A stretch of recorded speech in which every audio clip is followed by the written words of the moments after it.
ముందుగా అందరికీ నా ఉద్యమ జైవ్యంలో భర్తను కోల్పోయి నిస్సహాయ స్థితిలో ఉన్నటువంటి ఒంటరి మహిళని వేధింపులు గురి చేస్తున్నటువంటి టీడీపీ సానుభూతి పరుడు. మరి ఇది ఎక్కడో కాదండోయ్, మన కళ్యాణదుర్గం నియోజకవర్గం బ్రహ్మసముద్రం మండలంలో చోటు చేసుకుంది. మరి ఇవాళ జైవ్యంలో భారత పార్టీ తరఫున ఈ కూటమి ప్రభుత్వానికి ఒకటే హెచ్చరిస్తా ఉన్నా. కూటమి ప్రభుత్వం అధికారంలోకి వచ్చి 14 నెలలు కావస్తున్నప్పటికీ కూడా మహిళలకు రక్షణ లేని విధంగా ఇవాళ మనం చూస్తూనే ఉన్నాం. మరి కళ్యాణదుర్గం నియోజకవర్గంలో అమ్మినేని సురేంద్రబాబు గారి నియోజకవర్గం అది.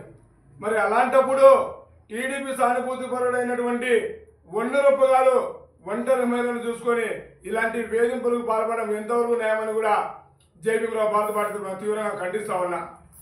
మరి అక్కడ ఉన్నటువంటి సిఐ గారికి, అక్కడ ఉన్నటువంటి స్థానిక పోలీసు వారికి జైవ్యంలో భారత పార్టీ తరఫున మేము ఒకటి హెచ్చరిస్తా ఉన్నాం. సార్, ఇలాంటివి కూటమి ప్రభుత్వంలో జరుగుతున్నప్పుడు కూడా మీరు చూసి చూన్నట్టు వివరించడం ఇది చాలా బాధాకరమైన విషయం.